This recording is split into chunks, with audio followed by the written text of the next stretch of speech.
Dates are important to us. We remember the birthday of all of our friends and family, and if we have loved ones that we've lost, then we remember and commemorate the date that they died every single year. But interestingly, in the Tanakh, dates seem to be somewhat less important. There are no birth dates at all recorded in the Tanakh, and there are no dates of anyone's passing either, with one exception, and that is Aharon HaKohen. His birthday is not mentioned, but he's the only person in Tanakh that we know the day that he died. The story of his death happens in Parashat Hukat, but is repeated again in Parashat Mas'ai, where there it says that he died on the first day of the 5th month, the month that we today know as Ab. And interestingly, we usually read that Parasha of Mas'ai around the time of the 1st of Ab. This year it actually is the same day that Shabbat is Rosh Hodesh Ab. I wanted to include a disclaimer for anyone with disbelief that while it's true that we have traditions from our sages regarding what day different biblical figures died, often based on inferences from within the text itself, Aharon is still the only person for whom the text states it explicitly. And the question is why? What's so special that only for Aharon it mentioned the date of his death? And I have my own theory for this. Perhaps it's a little bit far out there, but bear with me. So what happens? What's the context of Aharon's death? It was after 38 years of wandering in the desert, 38 years that Israel did not fight any battles, any wars. The last battle that they had was after the sin of the spies, when the Ma'apilim, not listening to Moshe, decided to go up on their own into the land of Israel, and they were defeated. They were routed by the Canaanites and the Amalekites that were living in the Negev desert.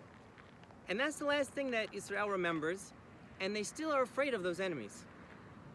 Now, after the death of Aharon, which happened at Hor Hahar, at the edge of the land of Edom, which is today in southern Jordan, Bnei Israel look apprehensively out into the west that night, towards the direction of the enemies that they fear in the Negev desert.